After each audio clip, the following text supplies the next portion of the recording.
We underestimate the power of stories. We think stories are things that we can tune into and leave whenever we want, like they only exist in movies, games, or books. But in reality, our lives are stories, literally. Psychologists have found that we actually understand ourselves and our place in the world by constantly writing what narrative psychologists call our life stories. Every day, we string every event in our lives and every decision we make like sentences in the stories we write about ourselves.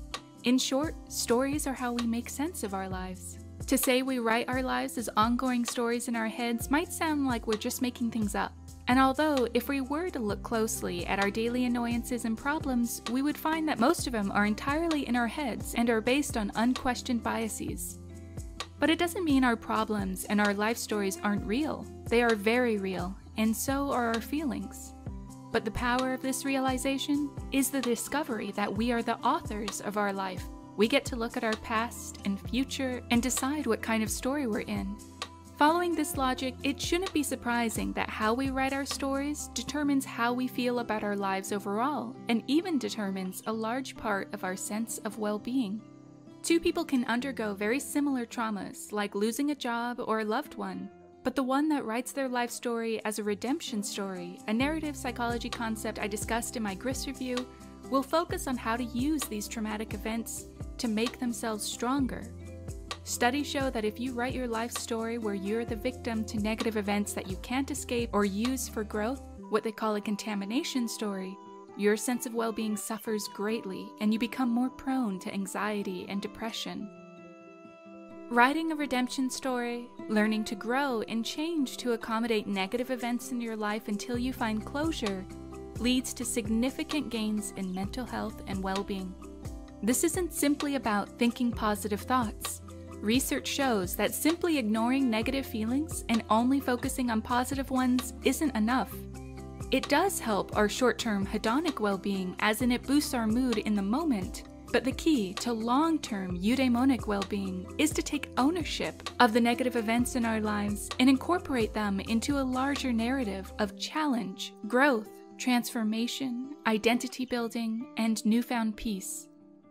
This truth is actually something we've tuned into since the beginning of storytelling. The traditional hero's journey cycle, refined and popularized by Joseph Campbell, illustrates the course of story writing since the oldest story known to humanity. The themes from Gilgamesh to Luke Skywalker are very similar. It's a journey of a protagonist dealing with difficult life events and going through change, challenge, and danger, before they grow stronger and more worldly, returning home a new, elevated, but calmer figure, until the cycle starts again. This hero's journey is not only a literary device, but something of an ancient roadmap telling us how to deal with challenging events in our life stories.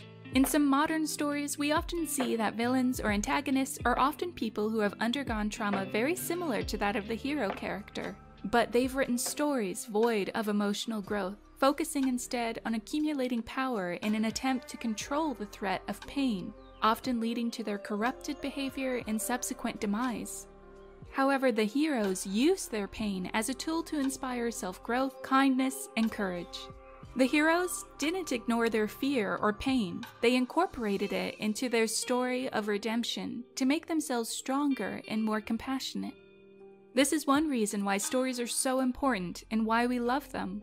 We can learn how to write our own stories like a hero or a heroine, how to focus on growth, love, community, and resilience in order to defeat other harmful narratives.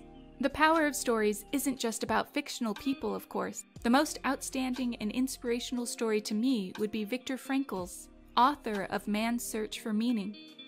He wrote about his psychological realizations while imprisoned in a concentration camp during World War II. In a situation we would expect a person to crumble into despair, rage, or hopelessness, Frankl wrote a different story for himself. He taught himself to use his painful experiences to learn more about himself and others, and came to strikingly beautiful, hopeful, and inspiring conclusions. He created his own meaning in every moment of life, and this meaning kept him alive. If Frankl could write a redemptive story and find beauty, meaning, and well-being while undergoing such immense pain, then the same is possible for any of us. Knowing all of this can help us determine in what ways we've written ourselves as victims or heroes in different parts of our lives. This process is very closely related to the principles of cognitive behavioral therapy, which I always recommend everyone learn the basics of. It's very difficult to change our life story writing styles and to learn how to give ourselves a better story. Instead of rewriting our whole lives, we might even have to just start changing the genre from now on. A great place to start right now is to consider your current life goals. Studies have shown that while life goals about money, property, status, and career might be helpful for immediate hedonic well-being, the people who showed consistent eudaimonic well-being far into the future were those whose main goals focused on intrinsic growth that weren't related to how people thought of them, but focused on understanding the self better and giving back to others too. These goals would be things like wanting to grow by learning more about how to tend to close relationships, wanting to overcome personal fears, wanting to get to know yourself better so that you can find a job you'll love that will also contribute to society. Studies show that how we write our stories is greatly affected by the stories we watch or play. Our whole lives, we've loved our favorite movies and games because we were learning from them how to write our own stories. If we become more mindful of the stories we take into our worldviews and which stories and characters stick out to us, we can learn more about ourselves and how we've been writing our life stories. We can learn to be more patient, compassionate, curious, and hopeful authors. Now that we all know this, we can begin identifying what we can learn from our favorite protagonists and how to interpret our struggles in new, healthier ways that will fortify our ability to not only withstand past, current, and future setbacks, but to use them to make ourselves stronger, kinder, and happier. Thank you so much for watching. If you're interested in more videos about mental health, well-being, and media, please go ahead and subscribe. If you have any suggestions for future videos, please let me know in the comments below. And as always, happy playing!